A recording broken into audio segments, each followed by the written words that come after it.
Bien, vamos a empezar con la clase. ¿Qué tal? Buenas noches a todos. Mi nombre es Rocío Montoro. Bien, la clase pasada, en realidad esta es la tercera clase que me tienen aquí. Si pueden, le dan una chequeada a las dos clases anteriores para que puedan entender un poquito más el tema que vamos a tocar el día de hoy. ¿Sí?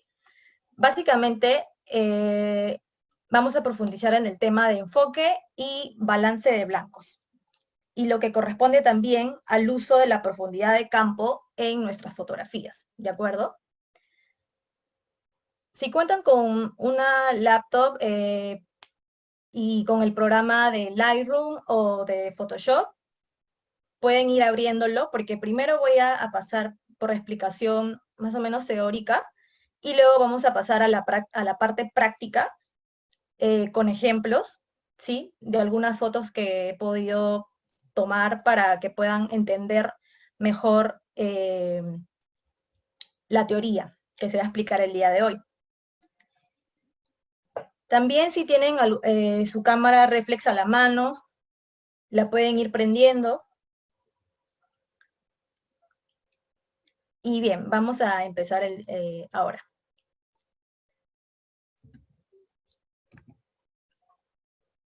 ¿Se acuerdan que estuvimos hablando la clase pasada el tema de la apertura de diafragma, el triángulo de la exposición, que corresponde básicamente a la sensibilidad del ISO, a la velocidad y el tema central del día de hoy del diafragma, ¿sí? Bien, en lo que corresponde a la apertura de diafragma, como un tema de repaso, ¿sí? El diafragma, ¿se acuerdan que es una parte del objetivo, en este caso del lente, que va a limitar el rayo de luz que entra a la cámara? Bien. Básicamente esto funciona como el ojo humano, como si estuviéramos viendo a través de nuestra vista, ¿sí? En este caso, va abriéndose o cerrando de acuerdo al número de diafragma que nosotros le coloquemos en la cámara, ¿sí? Y esto va a permitir que entre, bueno, pues más luz o menos luz según sea necesario, ¿sí? Entonces, a ver si me acompañan. Los que tengan su cámara reflex a la mano, la vamos prendiendo, y ahorita la estoy prendiendo. Giro la perilla en modo on, en este caso estoy en modo manual, ¿sí? Y nuestro diafragma, pues estamos en la pantalla principal de nuestra cámara y nos encontramos, vamos al botón donde dice AB, y solamente presionándolo, el AB, se va a encontrar unos números con una letra. La letra F, en este caso, va a indicar desde los números mayores del diafragma. En mi caso me da el diafragma más cerrado, 29. Ahorita estoy girando la perilla. Inclusive pueden escuchar, no sé, que la estoy girando.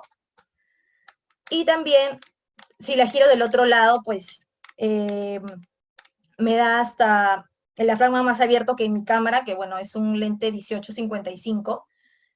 La apertura hasta más abierta, 4.5, ¿sí? Entonces, la apertura de diafragma se mide en los números F, ¿no? Entonces, el salto de un valor al otro, en este caso, cuando estamos cambiando el diafragma, va a denominar del siguiente paso al otro paso, ¿sí?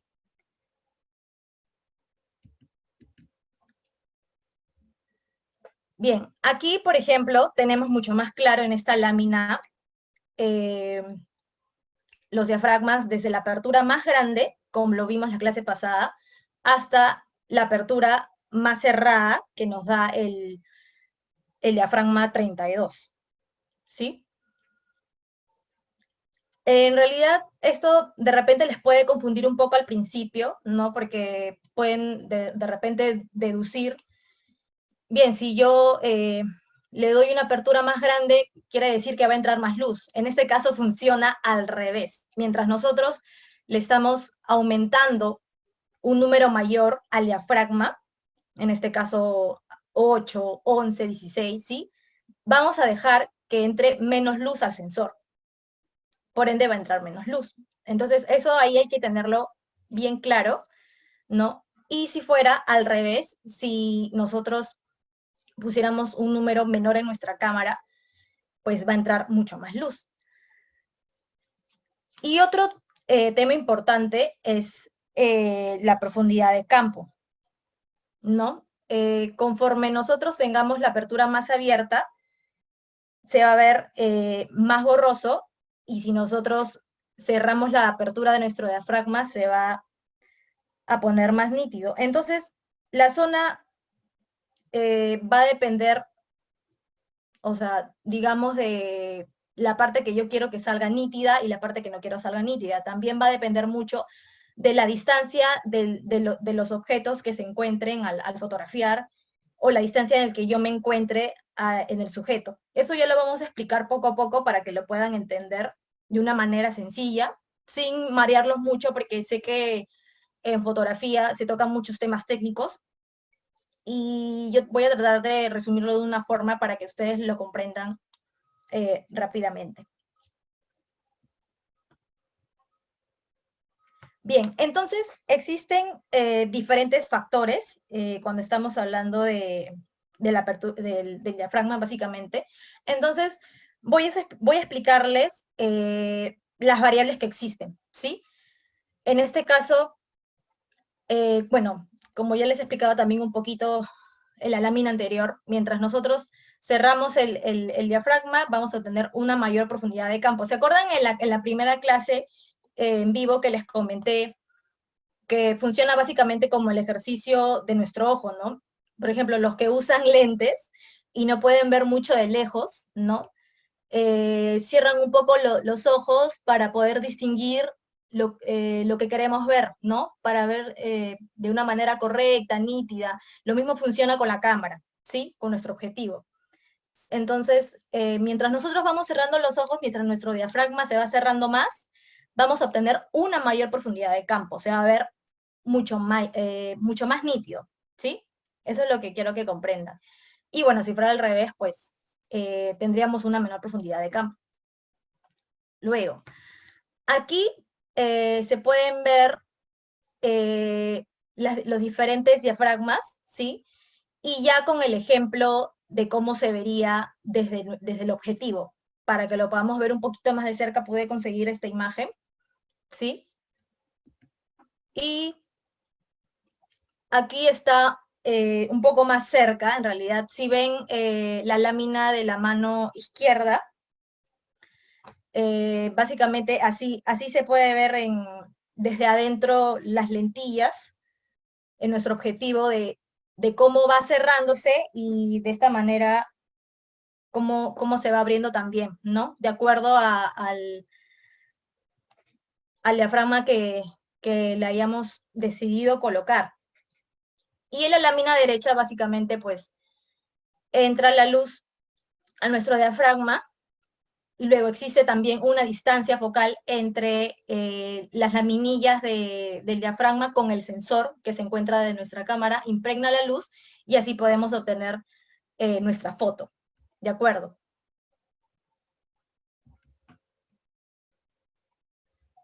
A ver, voy a bajar un poquito aquí. No me deja. Ahí está. Bien, entonces, aquí, por ejemplo, tenemos dos imágenes. Si se dan cuenta, ambas imágenes están tomadas con el mismo diafragma abierto, que en este caso se ha tomado en 1.8. Lo único, o sea, no ha variado con respecto a los valores que hemos colocado en nuestra cámara, pero lo que sí ha variado, si se dan cuenta, en ambas láminas son la distancia entre los objetos, ¿verdad? Entonces, esto se debe a que hemos desplazado dos de las canicas, y por lo tanto las hemos colocado de la zona que vamos a querer que esté enfocada, que tenga mayor profundidad de campo, ¿verdad? Entonces, si yo tengo, por ejemplo, como se muestra en la lámina derecha, las tres canicas alineadas, ¿no? y utilizando el mismo diafragma, sí, voy a tener desenfoque de repente al principio, ¿no? Y un poquito atrás, y ellas pues van a salir igual, idénticas, ¿no? Nítidas y no va a pasar ningún problema. Pero ¿qué pasa si yo, como me indica en la lámina de la mano izquierda, yo comienzo a mover los elementos que encuentro, en este caso las canicas, una la pongo más adelante, o sea, más cerca a mi objetivo, a mi lente, ¿no? Y otra la pongo más atrás. Eso va a variar en la profundidad de campo, más allá de que le hayamos colocado el diafragma, ¿no? En este caso, como estoy utilizando un diafragma muy abierto, pues voy a obtener el desenfoque, ¿sí? No sé si hay alguna pregunta hasta ahí, o si alguien quiere consultarme algo. Bueno, todavía no, porque recién estamos empezando, pero sí es importante que tengan estos factores en cuenta. Vamos a la siguiente diapositiva. Bien, otro factor importante es la distancia que nosotros tengamos al plano que vamos a enfocar, ¿sí? Entonces, ¿esto qué quiere decir? Conforme el sujeto o objeto que vamos a fotografiar esté más cerca, tendremos una profundidad de campo menor. Es como la lámina anterior que les mostré, ¿no? Aquí, por ejemplo, el de la mano izquierda, como la canica se está acercando más a la cámara y utilizado un diafragma abierto, se ve más desenfocado, ¿cierto? Entonces es básicamente lo que me menciona aquí. Luego, en cambio, si nuestro objeto se encuentra más lejos de la cámara, la profundidad de campo será mayor. Eso también es un factor importante que lo tengamos en cuenta. Aquí, por ejemplo, tenemos... ay, no sé, ya. Un ejemplo de, básicamente, un lente que está muy al fondo, otro lente que se encuentra más cerca a nuestra cámara, pero he utilizado diferentes tipos de diafragma. En el primero, F2, en el segundo, 5.6, en el otro 8 y por último 16. En el 16, obviamente ya saben que como hemos utilizado un diafragma bien cerrado, todo vamos a verlo nítido. Eso sí, va a entrar menos luz a nuestra cámara. Entonces eso hay que compensarlo después con la velocidad, con el ISO, ¿sí? Con el exposímetro, ¿no? Igual con los otros ejemplos que se encuentran aquí en la lámina.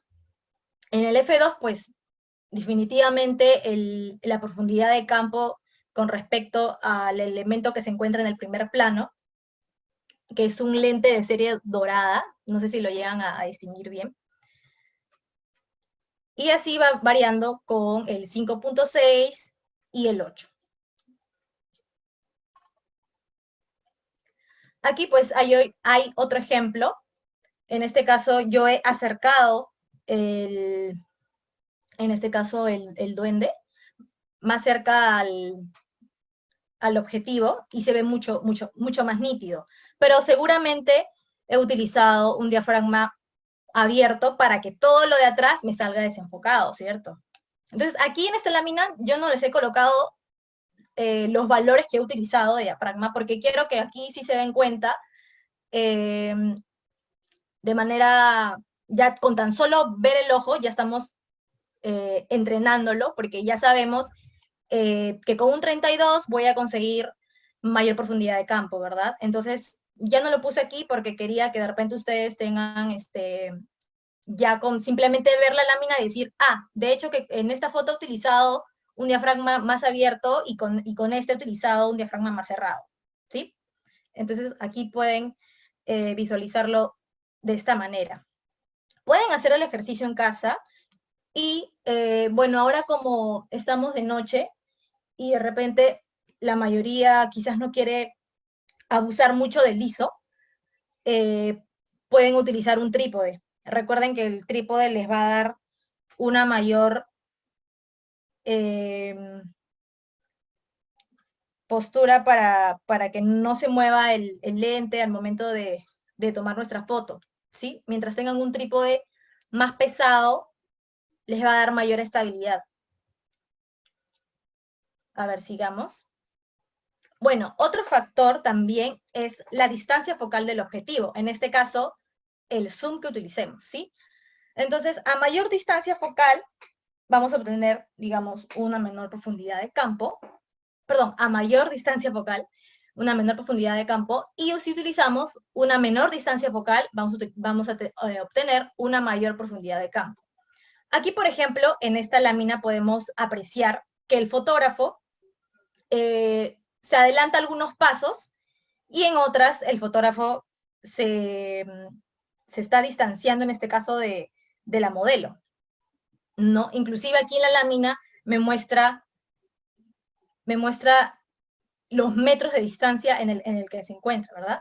Entonces, las partes que están pintadas, profundidad de campo o una zona de nitidez aceptable. Entonces, eso también, como les decía, va a variar lo que queremos que salga nítido o no. Recuerden, chicos, que al momento de fotografiar a una modelo, salvo que estén fotografiando alguna zona en particular de la prenda, si es una fotografía de moda o de alguna persona que vende, que tiene una boutique, esas personas van a necesitar fotografías de sus modelos, ¿no? Ahora que está muy de moda que alguien saque el fanpage y todo.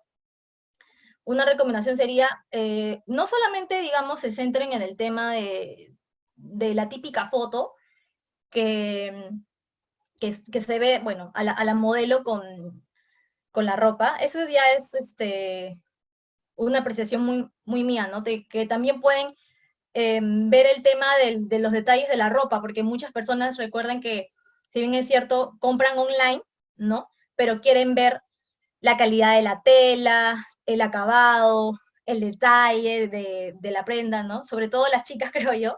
Entonces, pueden hacer algunos planos más cerrados, ¿no? Unos encuadres más cerrados, como le dicen, el encuadre del detalle, ¿no? De repente mostrando la manguita, y de repente al costado le ponen, está hecho de algodón tal, ¿no? Entonces, eso es importante para que las personas que se dediquen a fotografiar prendas o fotografía de moda lo tengan muy en cuenta. Eso lo doy como tip, o si alguien ya también ya lo ha aplicado, a mí me parece súper bien, ¿no? Inclusive subir un álbum de fotos en Facebook, en el fanpage, una foto completa, plano general, ¿no? En este caso de la modelo con la prenda, que se vea su rostro, y las siguientes fotos ya mostrando un poco más de lo que se trata, de lo que quiero vender, en este caso el producto, ¿no? A ver, sigamos. Bien, chicos, si pueden acompañarme con su cámara, la pueden ir prendiendo. Bien, yo la tengo aquí. Vamos a hablar, bueno, un versus utilizando el enfoque manual versus el enfoque automático. Bien. A ver, ¿de qué se trata todo esto? A ver, vamos a ir a la siguiente. Bien, entonces vamos a explicar un poquito qué elementos influyen en el enfoque. Primero, ya sabemos el diafragma, como ya le hemos estado explicando. Luego, la distancia focal, que hace poquito lo vimos, ¿no? Si enfocas a una persona y luego le pides a la modelo, retrocede 2 pasos más o un paso más adelante, ahí también va a haber un cambio en el enfoque y yo tengo que volver a enfocar a mi modelo. En este caso, tratar de repente enfocarle, si el plano es general, le enfoco a los ojos, ¿sí? Utilizar una velocidad ya más o menos de 100 para arriba, porque uno también como humano no es que posa, igual se va a mover, si estamos en luz natural, utilizamos de repente un 100, un 125, ¿no?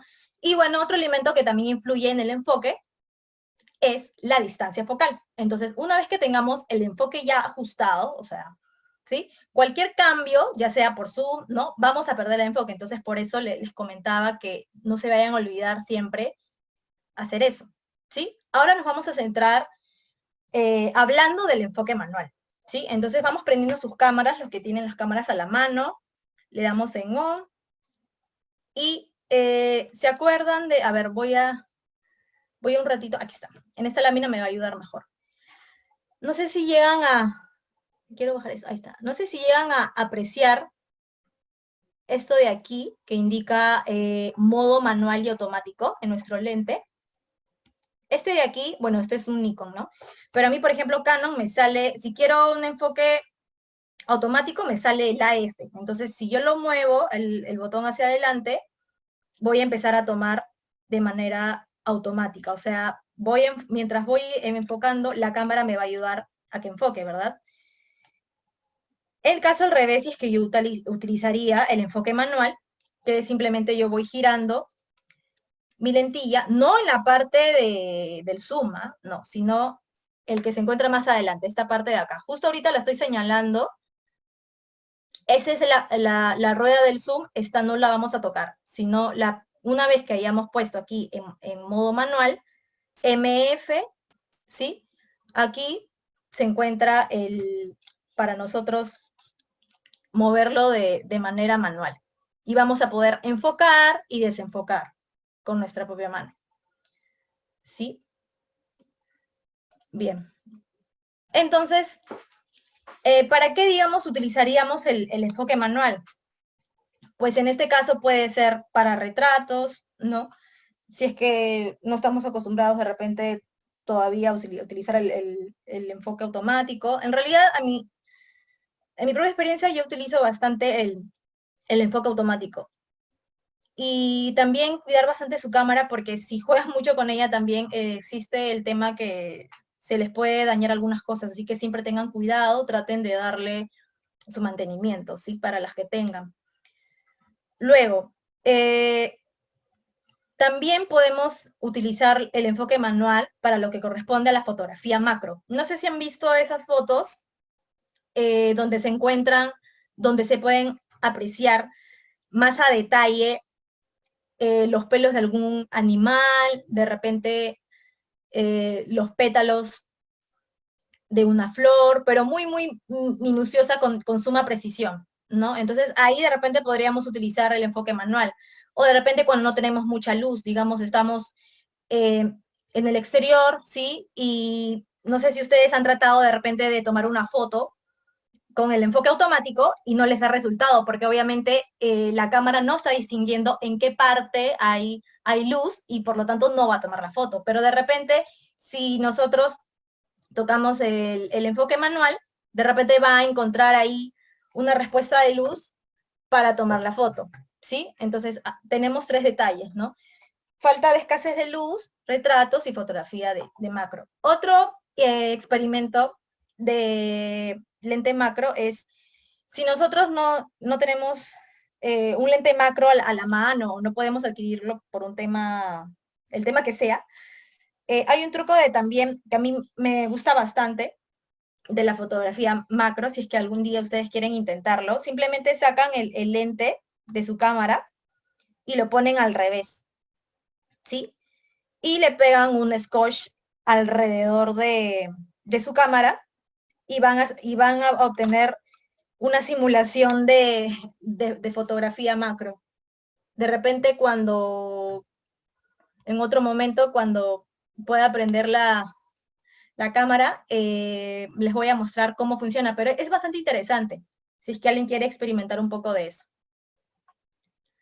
Luego, el otro tema de lo que corresponde al enfoque automático, ¿no? Entonces ya sabemos que se encuentra aquí, ¿sí? En AF, ¿no? Entonces, ¿por qué es importante de repente usarlo, no? Cuando existen escenas de movimiento, por ejemplo, un carro está pasando, alguien está corriendo, imposible tomar la foto de repente con un enfoque manual. Entonces, en ese momento sí tengo que usar sí o sí un enfoque automático, ¿no? Luego, autorretratos, ¿sí? Utilizando de repente el timer, ¿no? Y luego también cuando no veo lo que fotografío, ¿no? Por ejemplo, una postura en la que tengo que sujetar la cámara hacia arriba hasta el punto que no pueda ver la pantalla, entonces ahí sí tendría que usar el enfoque automático. No hay forma que lo ponga en modo manual, ¿no? Porque no voy a estar viendo precisamente qué es lo que estoy fotografiando. Luego, bueno, pues viene esta lámina.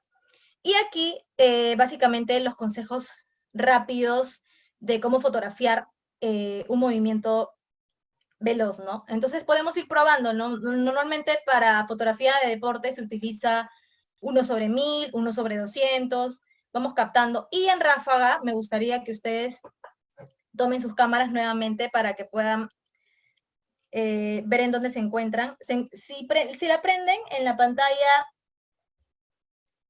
van a encontrar un botón. Bueno, yo, que mi modelo es una Canon Rebel T5, la tengo justo donde dice Set, el botón del Set.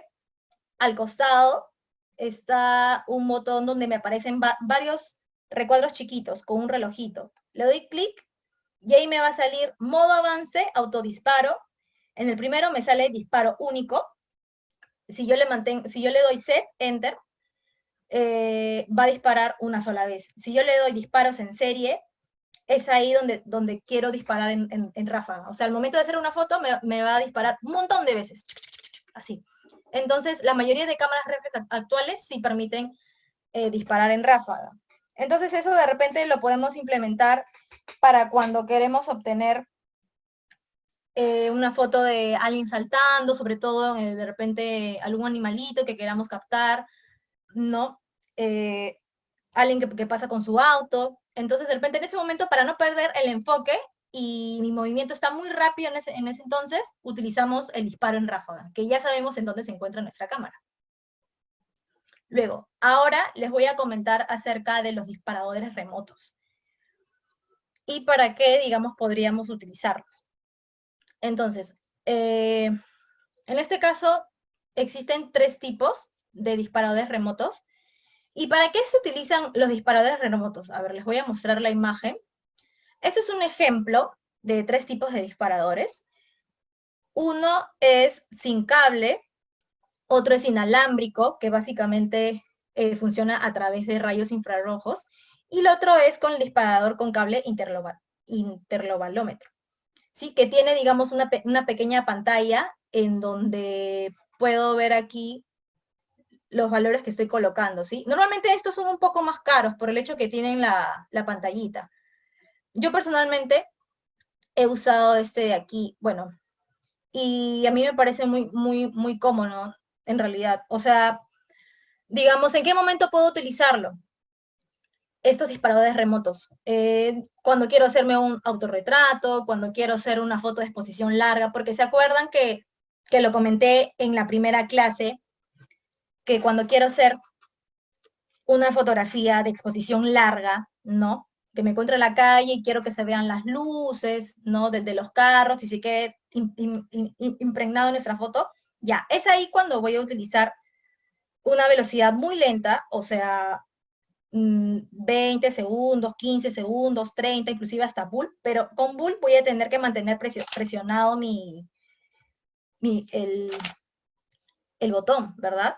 Pero en el momento de estar disparando o quedándome ahí para que tome la foto, porque va a durar todos esos segundos que yo le he puesto, puede ser que en algún momento se mueva mi cámara, por más que de repente que tenga trípode, ¿no? De repente con la fuerza. Entonces, para ahí de repente puedo utilizar un disparador remoto, que puede ser con cable. Entonces, en ese momento ya yo voy a estar alejada de mi cámara, no voy a tener mucha preocupación y voy a tener mi resultado, el resultado que espero, ¿sí? Entonces, básicamente para evitar vibraciones, ¿no? Para poder disparar la cámara a distancia, sin necesidad de tocar el botón de disparo,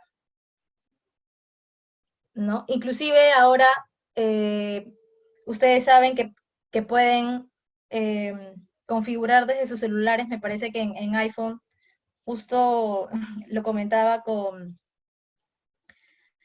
otra persona, el tema de que también lo pueden configurar con Wi-Fi para que puedan disparar ahí desde sus celulares, para que lo puedan conectar desde ahí, o también el tema de utilizar la laptop de estudio, ¿no? En un estudio tomando fotografías y pueden configurar para que disparen desde la laptop. No sé si lo han visto de repente en temas de cuando hacen sesiones de moda o de producto, ven ahí que los fotógrafos tienen la laptop al costado, ven las fotos desde ahí, ellos también lo programan para que puedan disparar desde ahí y no tengan ningún problema. Y aquí, bueno, en la misma cámara, si ustedes la pueden coger en este momento, tienen ahí los conectores donde pueden colocar el cable para el momento de hacer sus fotos, ¿no? Y bueno, ahora vamos a tocar un tema bastante interesante acerca de la temperatura de color y para qué se usa, ¿no? Bien, no sé si ustedes se han percatado que cuando van de repente a la playa, ¿no? Bueno, ahora que ya no está el verano, pero igual tenemos todavía tonos anaranjados, tonos medios rojizos, ¿no? A eso de las 5 de la tarde, a las 4, ¿no? Uno en realidad, cuando percibimos mediante nuestros ojos, se ven de un tono, ¿cierto? Se ve de un color determinado. Pero ¿qué pasa si nosotros la vemos ya un poco más rojiza, ¿no? O de repente más azulada cuando es invierno en el atardecer? Eso es la temperatura de color. Entonces, si cada fuente luminosa emite una luz con un distinto color, entonces esta temperatura de color se mide en grados Kelvin y varía desde el rojo, o sea, una luz un poco más cálida, o hasta el azul, una luz un poco más fría, como les comentaba, ¿no? Entonces, si la temperatura es baja, se intensifica la cantidad de amarillo y rojo, ¿no? Contenida de luz, ¿no? Pero si la temperatura de color se mantiene alta, habrá mayor número de radiaciones de azules. Entonces, ¿qué pasa si yo estoy, como les decía en el ejemplo, en un atardecer, tomo la foto, o sea, yo la veo anaranjada, pero no la veo tan anaranjada, pero de alguna manera tiene esa temperatura de color, y yo voy con mi cámara y tomo la foto. Y me doy con la sorpresa que sale mucho más anaranjada de lo que yo la había visto. ¿Puedo corregir eso? La respuesta es sí. Entonces, para eso, usamos los presets, en este caso el uso del balance de blancos, que ahora les voy a explicar a detalle en qué consiste, y luego vamos a pasar a Photoshop y a Lightroom para que puedan visualizar cómo es que hago este cambio, ¿no? Para hacer un uso correcto del color. Bien, entonces la luz, ya sea artificial o natural, ya sabemos que va desde el rojo, el naranja o el azul. El color de la temperatura de color, como ya lo comentaba, se mide en Kelvin y se sitúa en 5500, que valdría a la luz del mediodía, ¿verdad? Entonces, aquí tenemos básicamente una tabla donde mientras el número sea menor, o sea, en este caso 1000 Kelvin, quiere decir se está volviendo más rojo, más intenso, ¿no? Que de repente lo tienen las velas, las lámparas de aceite, ¿no? La luz tuxeno, que muchos de repente aún usan en sus casas, tiene 2000 Kelvin, y así, ¿no? Y mientras va subiendo el número, podemos acercarnos más a los azules, ¿no? Entonces, luz de día normal, luz de mediodía, soleado, cielo, de repente un cielo muy brumoso, un cielo pero sin sol. Entonces nos va ya con los tonos más fríos. Ahora les voy a explicar cómo esto influye en el balance de blancos. Bien, aquí básicamente es un ejemplo de cómo nosotros podemos ver el tema del uso del balance de blancos. Bien, el uso del balance de blancos en automático, si ustedes me acompañan con la cámara nuevamente, la volvemos a prender. ¿Dónde está balance de blancos? Bueno, yo aquí, en el botón Set, en el medio, me salen 4 alternativas. Me sale ISO, AF, BW, ¿no? Y el otro botón que sale, bueno, a mí me sale, en mi modelo, me sale con un relojito y la opción para poner los modos de avance de disparos, de lo que vimos hace un rato. Le doy a la parte de BW. Ese es el balance de blancos desde mi cámara. Hay algunos que de repente ya lo tienen desde la misma pantalla en menú y lo pueden poner en donde dice ABW. Ahí también está la opción. Entonces, yo ya entré aquí al botón BW en mi cámara y me salen los diferentes balances de blancos. Entonces, es adecuado cuando la aplicación de nuestras fotos, en realidad, no requiere una exactitud total del color. Eso me refiero cuando está en automático. En el balance de blancos hay varias opciones, ¿cierto? Hay luz día, hay sombra, hay nublado, tuxteno, fluorescente blanca, personalizado, flash. Pero yo siempre lo dejo en automático. Entonces, en este caso, lo tengo en automático porque no necesito variar el color en mi imagen, ¿no? No necesito un arreglo por ahí. Entonces, pero sí existen diferentes tipos de balance de blancos, ¿no? Por ejemplo, en el caso de tuxteno, el balance de blancos se ajusta asumiendo que se encuentra en un espacio iluminado por luz, o sea, bombillas. En fluorescente, lo usamos básicamente con lámparas de vapor de sodio, fluorescentes blancos que de repente se encuentran en los salones de la universidad, cuando vamos a estudiar, esos son los fluorescentes. Luz día lo utilizamos para los objetos iluminados con la luz del sol directamente, o sea, cuando tenemos un sol fuerte, ¿no? En el modo flash, que aquí también lo tiene, se utiliza cuando disparamos, bueno, básicamente con un flash externo o el mismo flash que se encuentra en nuestra cámara, ¿no? Que es la que viene incorporada aquí, justo donde dice Canon, bueno, los que tienen Nikon, ahí también está el modo flash, ahí también.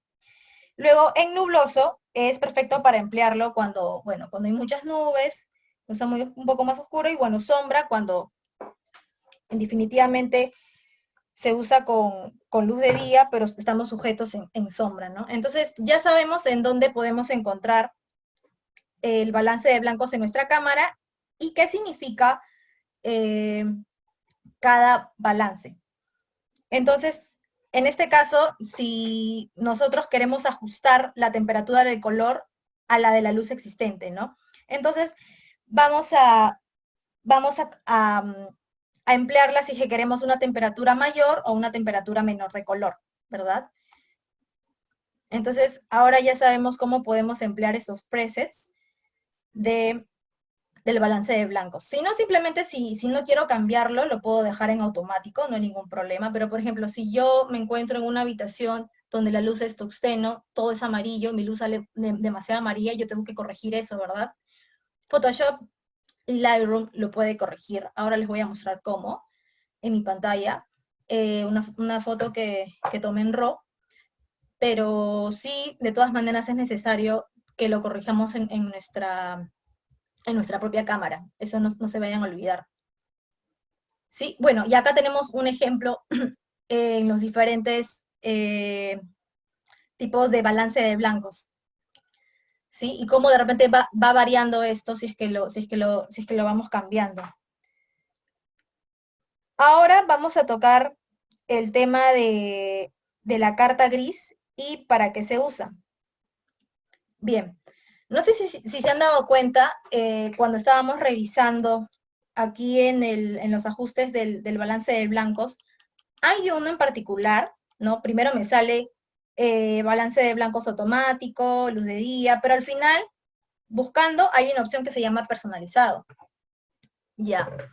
Justamente esa opción personalizado es cuando, por ejemplo, yo le doy ahí, le dan set, entonces ahí ya he configurado mi cámara que lo que voy a fotografiar lo tenga en cuenta, ¿no? Entonces, por ejemplo, yo fotografío una zona blanca o una sola gris para que mi cámara se guíe por ese tono al momento de hacer la siguiente foto, ¿sí? Pero si queremos algo mucho más preciso, podemos ir por una carta gris al 18%, ¿sí? Entonces, básicamente, la carta gris del 18% es más que nada para obtener una precisión total en el control de la exposición al momento de reproducir el color a nuestra foto, ¿sí?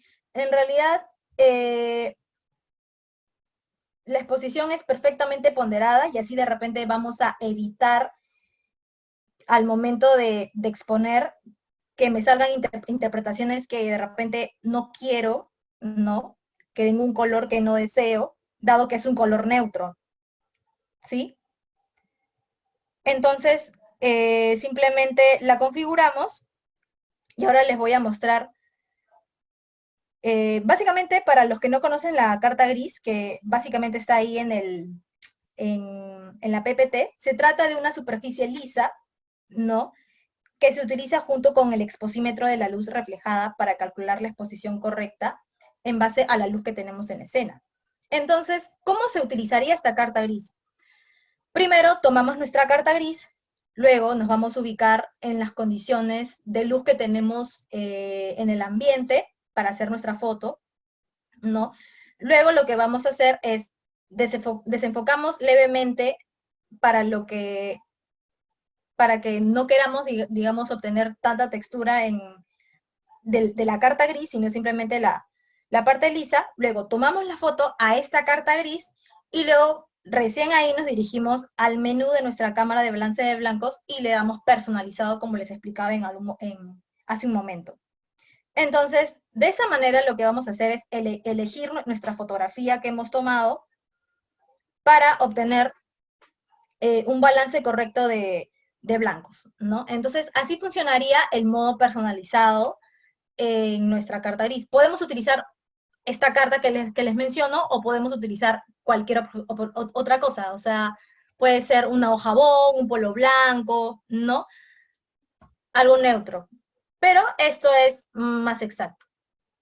Bien, ahora nos vamos a dirigir a la edición digital en cuanto a la temperatura de color.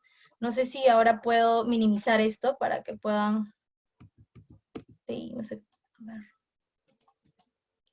Ya. Bien. He compartido ahorita, estoy en Lightroom, no sé si todo bien. ¿Me pueden decir algo si es que todo bien con la... Quiero compartir esto, pero...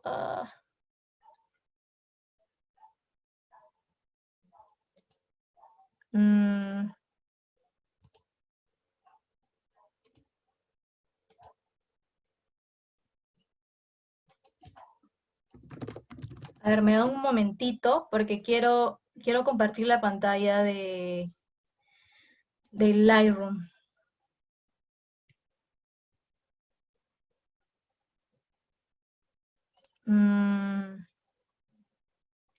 A ver, un momentito.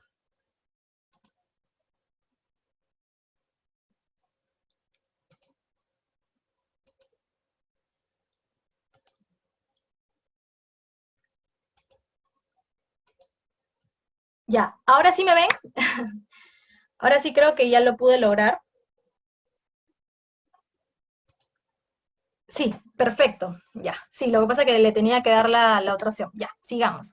Entonces, lo que yo ahorita voy a hacer es abrir el archivo. A ver, les comento un poco lo que hice antes de abrir el archivo aquí en el software. Nos encontramos en Lightroom. Bien, yo el día de ayer, bueno, me dirigí hacia mi baño y bueno, en el baño tenía luz tuxeno. Entonces, les quiero mostrar lo que he tomado y cómo lo voy a corregir aquí en el revelado rápido del Lightroom.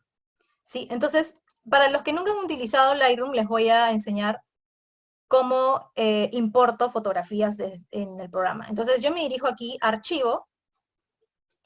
A ver, perdón, alguien en el chat. Ya.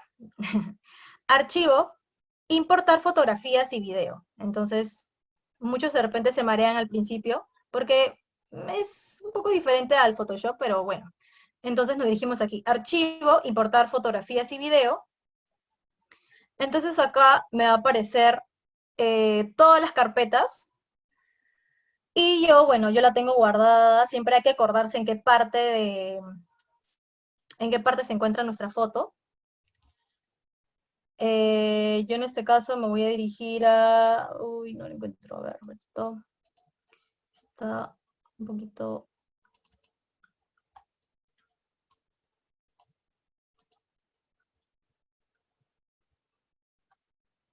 ¿Qué se va acá? Ay, ay, ay. No, no, no.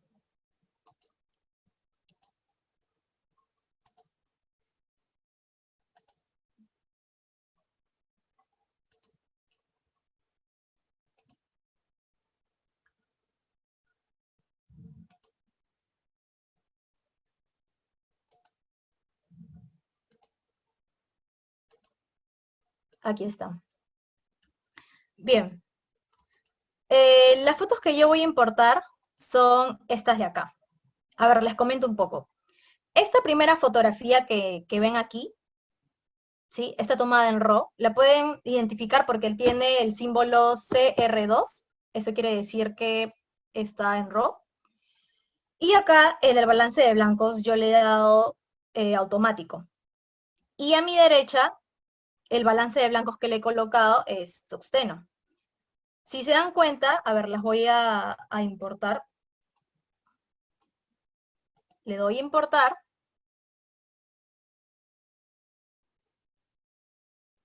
¿Sí? La selecciono con Shift y me voy aquí a la pestaña de revelado para empezar. A ver. Sí. Entonces, en esta primera imagen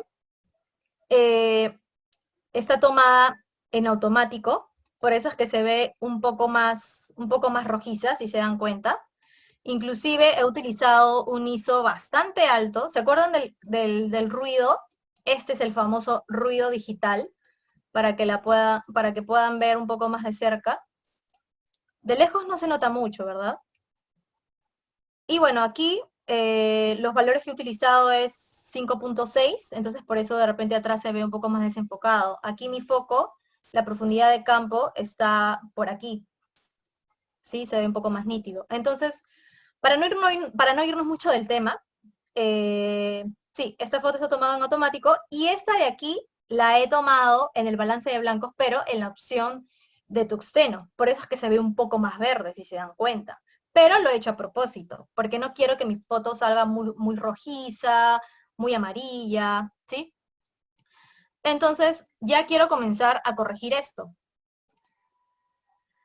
Y bueno, si se dan cuenta, acá en nuestra foto, podemos apreciar de que esta parte, digamos que es la zona más clara o el tono más blanco de nuestra fotografía. Entonces, nos vamos a dirigir aquí al cuentagotas. Este es el selector de equilibrio de blancos. Y le voy a decir al Lightroom que se guíe por acá. Y, oh sorpresa, ha tomado como referencia ese punto y hace que mi imagen cambie, que lo tome como referencia y lo vuelva a un tono más blanco. Entonces ahí de repente he empezado por corregir mi imagen, ¿no? El color. Inclusive aquí, en esta parte de acá, bueno, ya conocemos que es el histograma, ¿no? Los tonos. Como la foto está subexpuesta, está más para este lado. Y tenemos un montón de información aquí. No hemos perdido detalle en realidad, a pesar de que la fotografía está subexpuesta, que de igual manera la podemos corregir aquí, pero primero vamos a empezar por lo principal. Entonces, aquí en la temperatura, básicamente ya me lo corrigió bastante por el tema del cuentagotas. Y yo le quiero dar un poquito más azul, a ver qué pasa. Si se dan cuenta, la temperatura cambió completamente, ¿no? Pero no le voy a dar tanto porque no es mucho tampoco lo que voy a necesitar. Entonces, muchos alumnos también han consultado qué tanto le doy, qué tanto le aumento. Eso va a depender de lo que tú necesites, de lo que tú observes en tu imagen. Entonces, en realidad yo me quedaría más o menos por acá. Inclusive la sigo viendo un poquito verde en algunas zonas.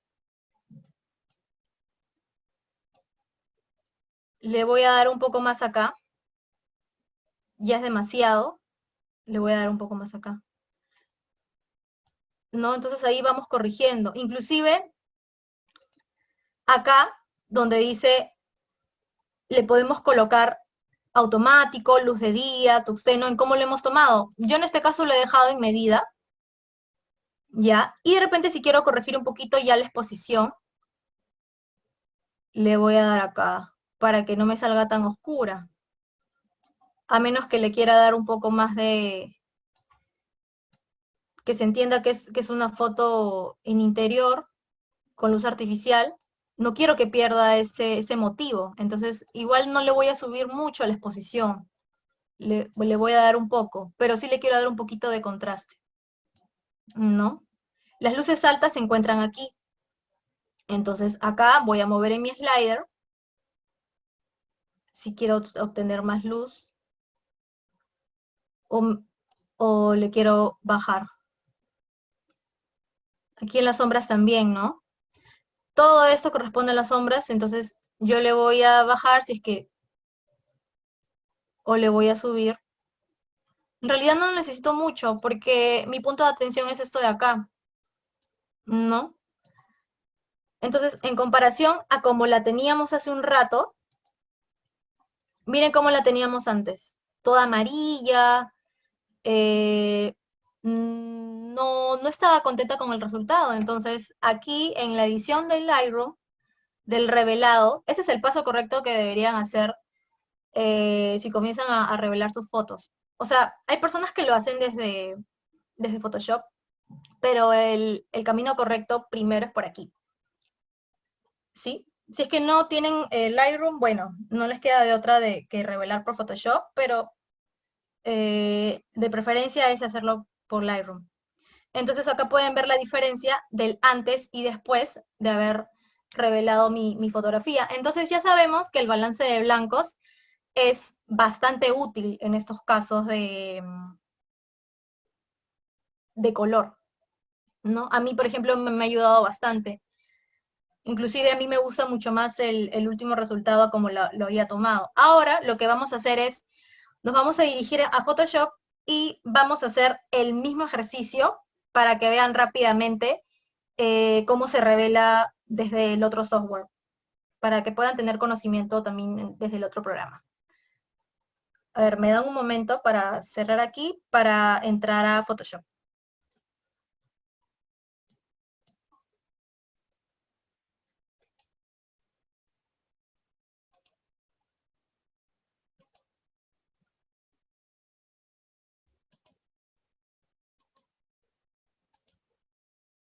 Ya. ¿Todo bien con ahora? ¿Me pueden ver? ¿Pueden visualizar, perdón, la pantalla? Bien, ahora voy a abrir. A ver, ¿alguien está ahí? Ay. Ya, ahora me voy a dirigir a archivo, abrir. Voy a buscar dónde se encuentra mi imagen.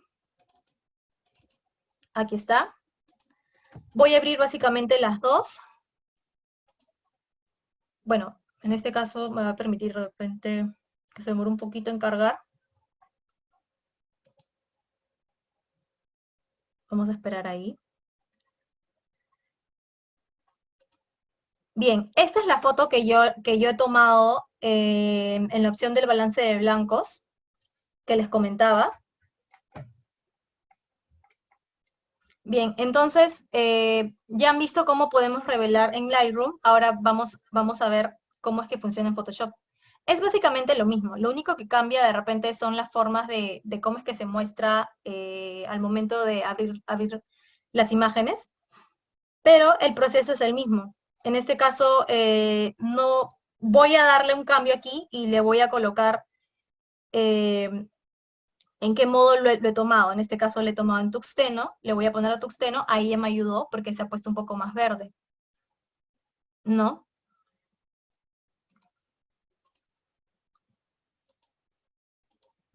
Quiero que le dé aquí el punto de referencia.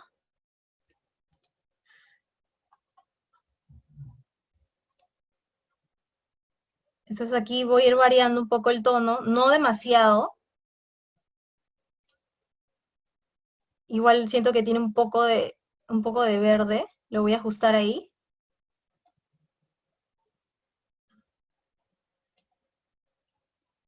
Y acá le voy a dar un poquito más a mi exposición.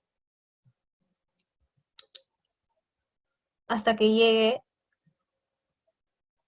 a donde yo deseo.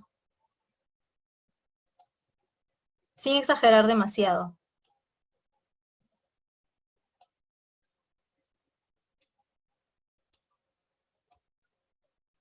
Bien, entonces una vez que ya tengamos esto ya terminado, vamos a pasar a abrir imagen. Una vez que nosotros abrimos la imagen, ya le podemos hacer todo lo demás. O sea, ya podemos ya inclusive a eliminar esas cosas que no queremos. Inclusive se acuerdan que les comenté que mi foto tenía mucho ruido porque lo había tomado en un ISO bastante alto. Ya, eso también lo puedo corregir. Entonces, una vez de que ya hacemos aquí, hacemos una copia, nos encontramos en fondo rápidamente, le vamos a poner duplicar capa para no trabajar en nuestro original. Y aquí le voy a dar a filtro, le voy a dar a ruido, reducir ruido. Ahí de repente para las personas que quieran quitarles esto de aquí, que en realidad para algunos es molesto, para algunos no, depende qué clase de producto sea, ¿no? Si es una foto publicitaria, no me va a gustar que tenga esto. Entonces, le vamos a quitar un poco la intensidad al ruido.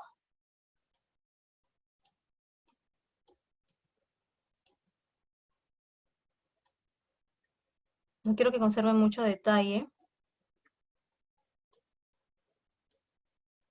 Se va a demorar un poquito ahí.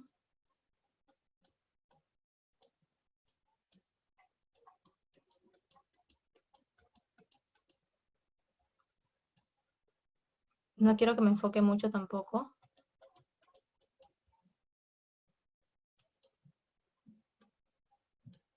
Entonces el color también tiene ruido, entonces ahí le vamos a aumentar. Tampoco no quiero que me conserve mucho detalle, entonces le voy a dar en OK. Y ahí ya ha mejorado un poquito más el ruido. Ya no se ve mucho. Estos son los píxeles, ¿no? Eso ya no tiene mucho que no ver acá. Pero ahí ya hemos reducido notoriamente el ruido. Y acá si quiero puedo seguirle dando en ajustes, le puedo seguir dando a la exposición por si deseo todavía seguir eh, añadiéndole más cosas a mi exposición, ¿no? Acá se encuentra mi histograma. Acá me indica que todavía tiene más información por acá, información más importante por aquí. Y ven que todavía está un poquito amarilla. Lo puedo seguir corrigiendo acá. Ay, perdón. Aquí en donde dice equilibrio de color, en esta balanza, acá también me otorga los canales que van desde los medios tonos, sombras, iluminaciones. Podemos empezar por los medios tonos y le voy a bajar el amarillo, dirigiéndome un poquito más al azul. Y ahí ya quedó mucho mejor, ¿no? Ahí me parece que ya ha quedado bastante bien. Porque de todas maneras yo quiero seguir, o sea, quiero que todavía se den cuenta que sí, que me encuentro en un ambiente donde hay un foco amarillo, pero no quiero que se vea tanto, ¿no? Ahí todavía le conservo un poco de rojito, pero no quiero perder el ambiente, pero sí le voy a quitar, le he aumentado en este caso, como pueden ver acá, más 12 de azul en los medios tonos. Inclusive acá le puedo cambiar iluminaciones y puedo seguir corrigiendo en los sliders hasta llegar al tono de color que yo deseo, ¿sí? Entonces, no sé si alguien tiene alguna duda, alguna pregunta. Si no, pues hasta aquí hemos llegado con el tema de enfoque, profundidad y balance de blancos. Espero que lo hayan disfrutado, espero que hayan entendido de una manera práctica y sencilla, sin muchos términos, para que lo puedan, de repente mañana, que hace un poco de sol, optar por la opción de balance de blancos y experimenten a ver qué pasa, porque siempre es bueno que ya comiencen a fotografiar y no se estén guiando mucho por la teoría, ¿sí? Para que lo puedan aplicar rápidamente y no se les vaya lo que hemos aprendido también el día de hoy. Buenas noches. Gracias.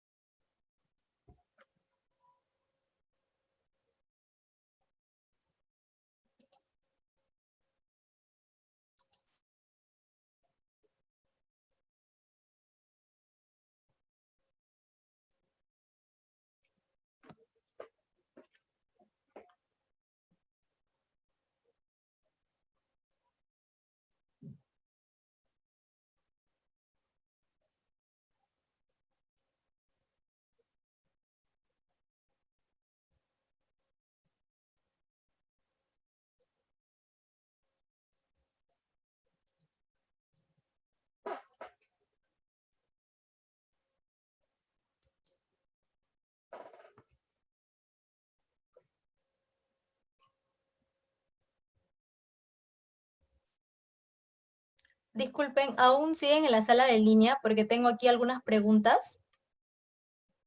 Me pregunta Rosemary, ya, perfecto. ¿Cómo haríamos para exportar la foto en máxima calidad? Ya, vamos a responder esa pregunta rápidamente.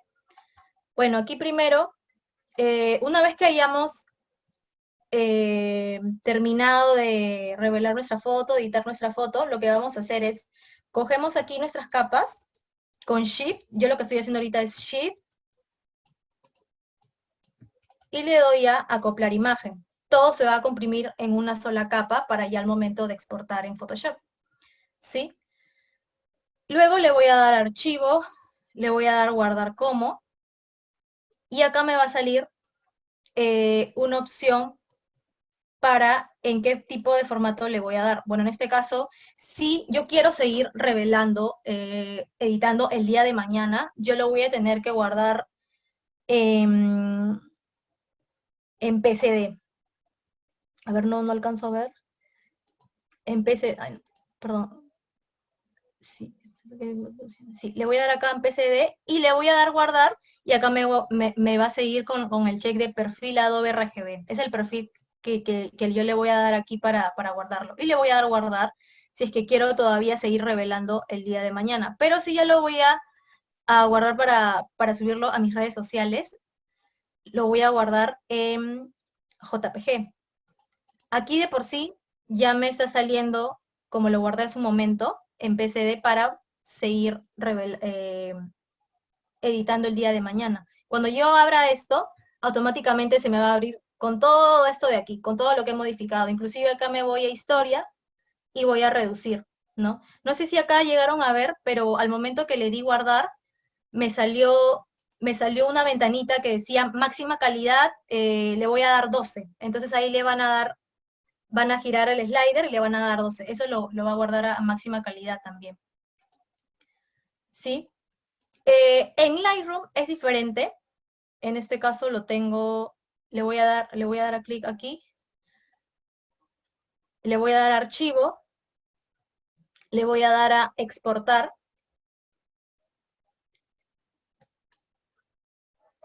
Y me va a salir aquí. Ah, creo que no se llega a ver. A ver, un momento.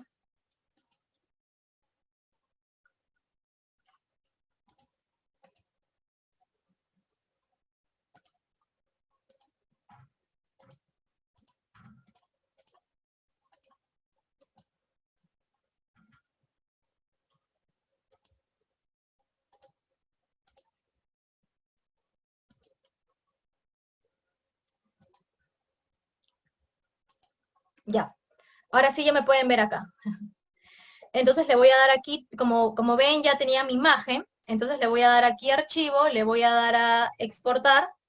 Y me va a salir aquí una pantalla, unas opciones aquí. ¿A dónde me voy a exportar? ¿A un disco duro, a SD? En este caso le voy a dar al disco duro a mi computadora. Acá me va a pedir una opción, ¿a dónde lo voy a exportar? A una carpeta en específico, lo voy a guardar en mi escritorio, lo voy a guardar en mis documentos, en una carpeta de mis imágenes. Yo le voy a dar que lo quiero en una carpeta en específico.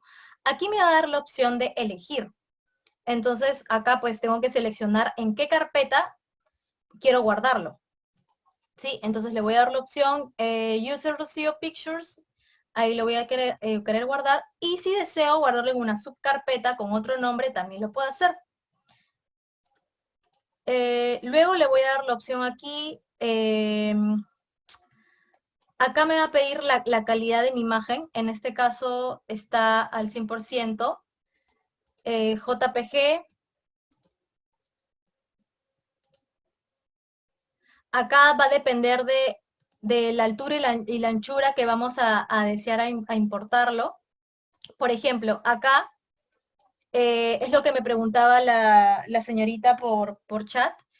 Si lo voy a imprimir, por ejemplo, a una gigantografía, lo voy a tener que colocar a 300 de resolución. Pero si de repente lo quiero subir a mis redes sociales, a mi Facebook, le voy a colocar 80, yo creo que es suficiente con eso. Entonces le voy a dar ahí y le voy a dar a exportar. Y ya con eso ya estaríamos exportando nuestra imagen a una calidad apropiada, ¿no? Y acá nos centramos en el tema de la resolución, ¿no? Y le doy exportar, y ahí básicamente me va a salir este anuncio, pero le voy a dar omitir o le doy cancelar, y ya con eso tenemos la respuesta de cómo exportar nuestra foto una vez terminada la edición fotográfica. Entonces, no sé si por ahí hay otra pregunta más. Si no, ya estaríamos por finalizar la clase. Muchas gracias por estar aquí, y no olviden conectarse seguido para que puedan aprender un poco más de fotografía. Muchas gracias, hasta luego.